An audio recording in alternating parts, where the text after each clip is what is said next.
الحمد لله وكفى وسلام على عباده الذين اصطفى أما بعد فأعوذ بالله من الشيطان الرجيم بسم الله الرحمن الرحيم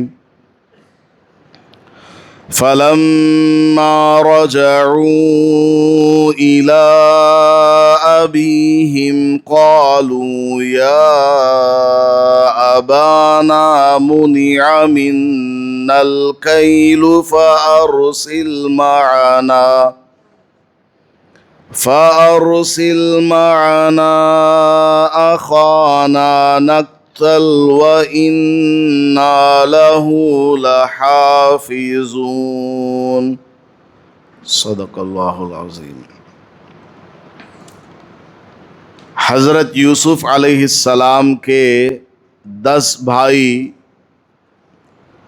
غلہ لینے کے لیے مصر آئے ہوئے تھے۔ حضرت یوسف علیہ السلام نے ان 10 بھائیوں کو پہچان لیا اور بات چیت میں بھائیوں نے بتایا کہ بنیامین بھی ایک موجود ہے۔ حضرت یوسف علیہ السلام نے ان سے کہا کہ دوبارہ جب تم غلہ لینے کے لیے آؤ گے اپنے اس چھوٹے بھائی کو بھی ساتھ میں لاؤ گے۔ اگر تم اپنے اس بھائی کو نہیں لائے تو پھر تم کو غلہ نہیں دیا جائے گا۔ اور سب کا سامان وغیرہ دے دیا، غلہ دے دیا۔ انہوں نے جو بھی پیسہ دیا تھا اس کو بھی واپس ان کے سامان میں رکھوا دیا نوکروں کے ذریعے کہ بھائیوں سے مجھے کیا پیسہ لینا ہے، نہیں لیا۔ خود سے شاہی خزانے میں اپنے پیسے حضرت یوسف نے جمع کرا دیے۔ جب یہ 10 بھائی والد صاحب کے پاس پہنچے تو والد صاحب سے کہنے لگے کہ ابا جان، غلہ لینے کے لیے ہم گئے ہوئے تھے، بادشاہ نے ہمیں کہا ہے کہ جو آدمی آئے گا اسی کو غلہ دیا جائے گا۔ بات چیت میں چھوٹے بھائی کا بھی ذکر آیا، بنیامین کا، تو بادشاہ نے ہم سے تاکید سے کہا ہے کہ جب تم دوبارہ غلہ لینے کے لیے آؤ گے تو بنیامین کو ساتھ میں لاؤ گے، اور جب تک اپنے اس چھوٹے بھائی کو ساتھ میں نہیں لاؤ گے تم لوگوں کو بھی غلہ نہیں دیا جائے گا۔ لہٰذا ابا جان، دوبارہ جب ہمیں جانا ہے غلہ لینے کے لیے تو ہمارے ساتھ میں چھوٹے بھائی بنیامین کو بھی بھیج دیجئے، ورنہ بادشاہ غلہ نہیں دیں گے۔ حضرت یعقوب علیہ السلام نے سنا تو فرمانے لگے، کیا میں تم پر ایسے ہی بھروسہ کروں جیسے یوسف کے سلسلے میں بھروسہ کیا تھا؟ تم نے بچپن میں یوسف کے بارے میں کہا تھا کہ اس کو کھیلنے کے لیے ہم باغیچے میں لے جائیں گے، جنگل میں لے جائیں گے، وہاں کا پھل کھائیں گے، کھیتوں میں کھیلیں گے۔ اس بہانے تم یوسف کو لے گئے تھے، اور آگے کیا ہوا اللہ بہتر جانتا ہے۔ اب تک یوسف نہیں ملا،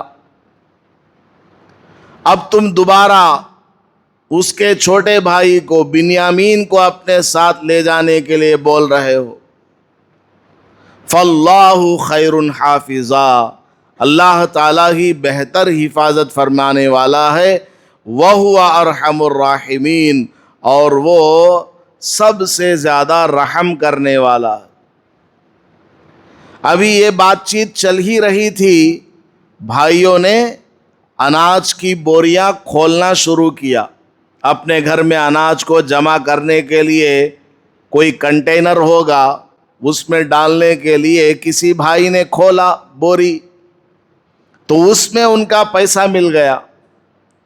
تو وہ خوشی خوشی آ کر کے ابا جان سے کہنے لگے، دیکھیے ابا جان، ہم نے غلہ خریدنے کے لیے جو پیسہ دیا تھا، بادشاہ نے وہ پیسہ بھی ہمیں واپس کر دیا۔ کتنی بڑی خوشی کی بات ہے، اور بادشاہ نے ہمارا بڑا اکرام کیا تھا، خوب کھلایا پلایا، اور ہمارے رہن سہن کا بھی اچھا انتظام کیا تھا، اور یہ غلہ بھی بادشاہ کے نوکروں نے پیک کر کے دیا تھا، تو بادشاہ نے خود ہمارا پیسہ ہمیں واپس کر دیا ہے، ہمیں اور کیا چاہیے؟ دوبارہ جب ہم جائیں گے الگ سے پیسے لے جانے کی ضرورت نہیں ہے، یہی جو پیسہ ہمیں ریٹرن ملا ہے اسی کو دے کر نیا غلہ خرید لیں گے۔ بڑی خوشی کی بات ہے، بادشاہ نے ہمارے اوپر اکرام کیا، ہم بہت دور سے آئے ہیں اس لیے فری میں ہم کو اناج دے دیا۔ اب حضرت یعقوب علیہ السلام بھی مجبور سے ہو گئے کہ آئندہ جب بھیجنا ہے تو بنیامین کو بھی بھیجنا ہے، ورنہ غلہ ملنے والا نہیں ہے۔ اور بادشاہ کی بڑی تعریف بھی سنی کہ بادشاہ بڑا اچھا مہمان کا اکرام کرنے والا ہے، اور غلہ بھی ایک ایک اونٹ کے برابر دے رہا ہے، اور ساتھ میں پیسہ بھی واپس کر دیا ہے۔ چلو ٹھیک ہے، لے کر کے جانا، دوبارہ جب جاؤ گے چھوٹے بھائی کو لے کر کے جانا، لیکن لن ارسلہ حتی تؤتونی موثقا من اللہ لا تأتوننی بہ الا ان یحاط بکم۔ یوسف کو جب تم لے جا رہے تھے میں نے تم سے کوئی وعدہ نہیں لیا تھا، اب بنیامین کو اگر تم لے جانا چاہتے ہو تو مجھ سے وعدہ کرو، اللہ کی قسم کھا کر کے مجھ سے وعدہ کرو کہ تم بنیامین کو بحفاظت لے جاؤ گے اور بحفاظت واپس بھی لاؤ گے، الا ان یحاط بکم، اللہ ہے کہ کوئی مجبوری آ جائے، حقیقت میں کوئی ناگہانی پیش آ جائے۔ کنعان کہا ہے فلسطین، اور مصر کہا ہے، فلسطین کے بعد عراق ہے، عراق کے بعد ادھر سعودی عرب آتا ہے، یہ سب پار کرنے کے بعد ایجپٹ آتا ہے۔ تو اتنا لمبا سفر ہے، سفر میں کچھ بھی ہو سکتا ہے، لیکن تم مجھ سے قسم کھا کر کے وعدہ کرو کہ تم بنیامین کو حفاظت کے ساتھ لے جاؤ گے اور حفاظت کے ساتھ واپس لاؤ گے۔ ہاں اگر اللہ کی جانب سے کوئی بات پیش آ جائے تو پھر تم کو معذور سمجھا جائے گا۔ پہلے تو یوسف کو ایسے ہی میں نے بھیج دیا تھا، اب نہیں بھیجنے والا۔ چنانچہ انہوں نے کہا ٹھیک ہے ابا جان، ہم اللہ کی قسم کھا کر کے وعدہ کرتے ہیں کہ بنیامین کے ساتھ کچھ بھی نہیں ہوگا، حفاظت کے ساتھ ہم لے جائیں گے، حفاظت کے ساتھ واپس لائیں گے۔ خیر زمانہ گزرا، غلہ ان کا ختم ہونے کے قریب ہے، یا اس سے پہلے ہی حضرت یعقوب علیہ السلام نے روانہ کیا، جاؤ غلہ لے کر کے آنا۔ تو جاتے وقت بنیامین کو بھی ساتھ میں بھی کر دیا، اور ایک نصیحت کی، یا بنی لا تدخلوا من باب واحد وادخلوا من ابواب متفرقہ، اے میرے بچوں، اب کی دفعہ تم جب مصر میں جاؤ گے، مصر کا انٹرنس گیٹ ہے بڑا، اس کے علاوہ چھوٹے چھوٹے راستے بھی ہوں گے۔ حضرت یوسف علیہ السلام نے فرمایا جب تم مصر جاؤ، بادشاہ کے پاس جانے لگو، انٹرنس میں سارے آدمی ایک ساتھ مت چلے جانا، 10 بھائی اور 11واں بھی ایک ساتھ مت جانا، الگ الگ دروازوں سے داخل ہو کر کے اندر جانا۔ کیوں؟ اس لیے کہ نظر لگ جائے گی۔ یہ 10 بھائی ہیں اور 11واں بھائی، یہ سب ایک شکل کے ہیں اور انتہائی خوبصورت ہے. حضرت یوسف علیہ السلام کے بھائی ہے نا, بہت زیادہ خوبصورت ہے. پہلی دفعہ لوگوں نے ان کو دیکھا ہوگا جب آ رہے ہوں گے, جا رہے ہوں گے, وہاں پر بادشاہ کے محل میں رکے ہوں گے, اناج وغیرہ لے رہے ہوں گے, لوگوں کی نظر ان پر پڑی ہوگی. اب جب دوبارہ یہ جائیں گے تو لوگ دیکھیں گے یہ پھر اتنے سارے آ رہے ہیں تو نظر لگ جائے گی. اس لیے حضرت یعقوب علیہ السلام نے فرمایا کہ بیٹا تم سب ایک دروازے سے مت داخل ہونا, الگ الگ دروازے سے داخل ہو کر بادشاہ کے پاس جانا. لیکن یہ صرف ایک ٹوٹکا ہے, یعنی ظاہری انتظام ہے نظر سے بچنے کے لیے, ورنہ اگر اللہ تبارک و تعالیٰ نے کچھ مقدر کر رکھا ہے وہ تو ہونا ہی ہے. وَمَا أُغْنِي عَنْكُم مِّنَ اللَّهِ مِنْ شَيْءٍ. اگر اللہ تعالیٰ نے تمام سیفٹی پریکاشنز کو استعمال کرنے کے باوجود کوئی آفت آنا لکھا ہوا ہے تو وہ آ کر کے رہے گی, لیکن اپنے اعتبار سے تم کو یہ تدبیر اختیار کرنی ہے لوگوں کی نظر سے بچنے کے لیے کہ ایک دروازے سے مت جاؤ, الگ الگ دروازوں سے جاؤ. تو یہاں سے علماء کرام نے یہ ہمیں سبق دیا ہے کہ اپنی نعمت کی حفاظت کرنا چاہیے. اللہ نے آپ کو خاص مکان عطا فرمایا, رہنے کے مکان کے علاوہ اور 2-4 مکان ہے, پلاٹ ہے, زمین ہے, کھیت ہے, بینک بیلنس ہے, سونا چاندی ہے, تو لوگوں کے سامنے بولتے نہیں پھرنا میرے اکاؤنٹ میں دیکھ کے کہیں گے میرے اکاؤنٹ میں اتنے پیسے ہیں. گھر میں پورا سامان دکھا رہا ہے, پورا سامان. ایک مرتبہ 2007 میں میں فلائٹ سے آیا تھا دلی سے بنگلور. میرے ساتھ میں ایک MLA تھا ریڈ سیٹ میں, اس سے تھوڑی سی دوستی ہو گئی تھی. ایک بار وہ اپنے گھر دعوت بلایا تھا یہیں کرناٹکا میں, اس کے گھر گیا میں تو پورا گھر دکھایا, باتھ روم بھی دکھایا. میرا گھر دیکھو کہاں کہاں کیا کیا سامان ہے, شاہی محل جیسا بنا رکھا, ہر چیز دکھایا. اس کا کھیت ہے, فلاں ہے, یہ بیروا ہے, وہ بھی دکھایا, سب چیز. بہرحال تو بعض لوگ ایسے ہوتے ہیں دکھاتے رہتے, ایسا نہیں کرنا چاہیے, اس سے کیا ہوگا نظر لگ جائے گی.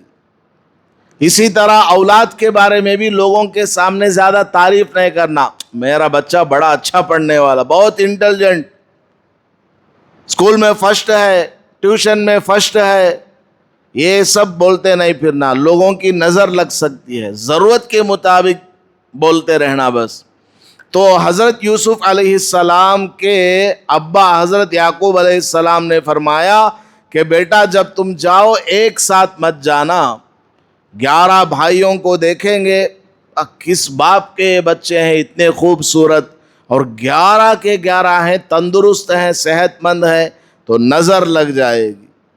اس لیے نظر سے بچنا بھی ضروری ہے. حضور پاک صلی اللہ علیہ وسلم نے فرمایا العین حق, نظر بھی کیا ہے, برحق ہے. آدمی کی نظر لگ جاتی ہے, خود ماں کی نظر لگ جاتی ہے اپنے بچے کو, ماں کی بھی نظر لگ جاتی ہے اپنے بچے کو, خود آدمی کو اپنی نظر بھی لگ جاتی ہے. اپنے بارے میں زیادہ اوور کانفیڈنس ہو گیا کہ میں اتنا ٹیلنٹ والا, میں یہ کرتا ہوں وہ کرتا ہوں, میرے پاس اتنے پیسے آ گئے. بہت زیادہ اس میں بھی آدمی کو نہیں ہونا چاہیے, اوور کانفیڈنس نہیں ہونا چاہیے. بہرحال تو نظر کا لگنا برحق ہے. اور ایک بات ان آیات سے یہ سمجھ میں آئی کہ حضرت یعقوب علیہ السلام نے اپنے بیٹوں کو پرانا قصہ یاد دلا کر کے تنبیہ کی ہے کہ تم نے یوسف کے ساتھ بھی ایسا ہی کیا تھا کہ ہم لے جائیں گے کھیلنے کودنے کے لیے, اور اس کو گم کر کے آ گئے. اب تم بنیامین کو بھی ساتھ لے جانا چاہتے ہو۔ تو یہاں سے بھی ایک مسئلہ یہ ہم کو سمجھ میں آتا ہے کہ اگر کسی آدمی سے پہلے کوئی غلطی ہو چکی ہے، اب وہ دوبارہ اسی غلطی کی طرف جانے والا ہو، تو اس آدمی کو نصیحت کرتے ہوئے پرانی غلطی کو یاد کرا سکتے ہیں کہ تو نے پہلے بھی ایسے ہی کیا تھا، فلاں جگہ بزنس کرنے سے میں نے منع کیا تھا تم کو، اور تم نے فلاں جگہ بزنس کیا اور برباد ہو گئے، اب تم دوبارہ پیسہ لے جا کر وہیں ڈالنا چاہتے ہو۔ اس طرح نصیحت کر سکتے ہیں۔ لیکن اگر کسی آدمی نے پرانی غلطی سے توبہ کر دیا ہے، اب اس راستے پر نہیں ہے، صحیح راستے پر آ گیا ہے، اب اس کو تانا نہیں دینا، ہاں تو آج بڑا سچا بنتا ہے، پہلے کیسا تھا، پہلے تو کیسا تھا، پہلے شراب پیتا تھا، فلاں فلاں کام کرتا تھا، آج داڑھی ٹوپی پہن کر تو مسجد میں آ گیا ہے۔ اس طرح تانا نہیں دینا، کیونکہ وہ اس کی زندگی ختم ہو چکی، اس نے توبہ کر لیا، معافی مانگ لی ہے، اب سدھر گیا ہے، اب پریزنٹ وہ کیا ہے اس کو دیکھ کر کے بات کرنا چاہیے، پاسٹ کو یاد نہیں دلانا، کیونکہ وہ توبہ کر چکا ہے۔ حدیث میں آتا ہے، نبی پاک صلی اللہ علیہ وسلم نے ارشاد فرمایا ہے، اگر کوئی آدمی، بہت مین پوائنٹ ہے یاد رکھیے گا، اگر کوئی آدمی کسی آدمی کو اس کی ایسی برائی پر تانا دیتا ہے جس برائی سے وہ توبہ کر چکا ہے، تو یہ آدمی اس وقت تک نہیں مرے گا جب تک کہ یہ بھی اس برائی میں مبتلا نہ ہو جائے۔ 1 کلومیٹر کا سینٹنس ہے۔ اگر کوئی آدمی کسی برائی سے توبہ کر چکا ہے، تو کوئی دوسرا آدمی اگر اس کو اس پرانی برائی کو یاد دلا کر کے تانا دیتا ہے، برا بھلا کہتا ہے، تو پھر یہ آدمی اس وقت تک نہیں مرے گا جب تک کہ یہ وہ برائی نہ کر لے۔ اس لیے کسی آدمی کو کسی کی برائی پر کچھ نہیں بولنا، اس نے توبہ کر لیا ہے، معافی مانگ لی ہے، تو پھر خاموش ہو جانا۔ ہاں ابھی تک اس نے توبہ نہیں کیا ہے، آپ کو معلوم ہے اسی طرح کی برائیوں میں وہ مبتلا ہے، پھر آپ اس کو ڈانٹ سکتے ہیں، نصیحت کر سکتے ہیں کہ تم فلاں فلاں کام کرتے رہے ہو پہلے بھی، اور آج بھی وہی کام کر رہے ہو۔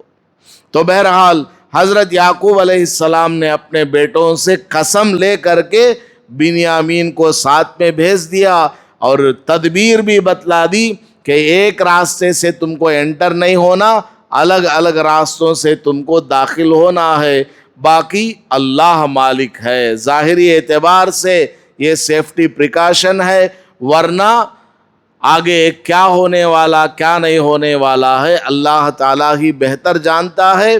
ظاہری تدبیر پر کامل بھروسہ نہ کرو، علیہ یتوکل المتوکلون، یہ بھی بتلا دیا کہ ہم ایک راستے سے نہ جا کر الگ الگ راستوں سے جائیں گے تو 100% بچ جائیں گے، یہ یقین مت رکھنا، بلکہ اللہ کا جو آرڈر ہے وہی چلے گا۔ لہذا ظاہری تدبیر کو بھی اختیار کرنا، بھروسہ اللہ کی ذات پر کرنا ہے۔ ایک صحابی حضور صلی اللہ علیہ وسلم کی خدمت میں آئے، حضور نے پوچھا کیسے آئے؟ وہ کہنے لگے حضرت اونٹ سے آیا ہوں۔ حضور نے فرمایا اچھا، اونٹ کو کھونٹے سے باندھا ہے یا نہیں؟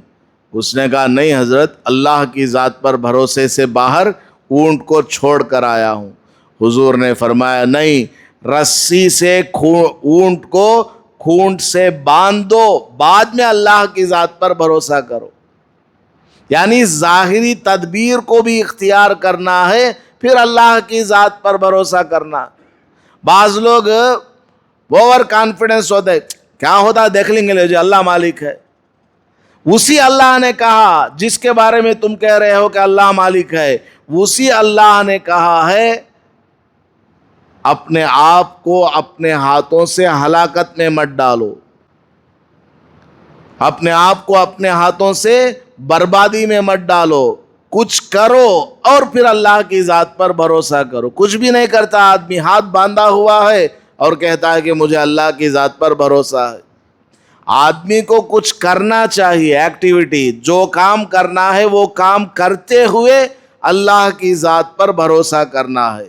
ہاں کچھ کر ہی نہیں سکتے تب اللہ کے اوپر کمپلیٹ بھروسہ، جیسے غزہ کے مسلمان، وہ کوئی کام نہیں کر سکتے، کوئی کاروبار نہیں، کچھ بھی نہیں، پورا تہس نہس ہو گیا ہے، اب بس ہاتھ اٹھاؤ، اللہ کی ذات پر ہی بھروسہ، اللہ تعالیٰ ہی کھانے کا انتظام کرے گا، کوئی سمندر سے لا کر کے دے رہا ہے، کوئی ہوائی جہاز سے ڈال کر کے جا رہا ہے، یا ان کے فوجیوں نے کہیں چھپا کر کے رکھا ہے، اس میں سے ان کو روزانہ ایک ایک پلیٹ یا ایک روٹی کھانے کو مل جاتی ہے، تو وہ بات الگ چیز ہے۔ تو آدمی کے ہاتھ میں اگر کچھ کرنے کا ہے وہ کرتے ہوئے اللہ کی ذات پر بھروسہ کرنا چاہیے، اور جو ہم کر رہے ہیں اس پر 100% اعتماد نہیں کرنا، اصل کرنے کی ذات اللہ تعالیٰ کی ہے۔ یہ ہمیں ان آیات سے بھی سبق ملتا ہے۔ اللہ تعالیٰ ہمیں سمجھنے اور عمل کرنے کی توفیق عطا فرمائے۔ آمین۔ وآخر دعوانا الحمد للہ رب العالمین۔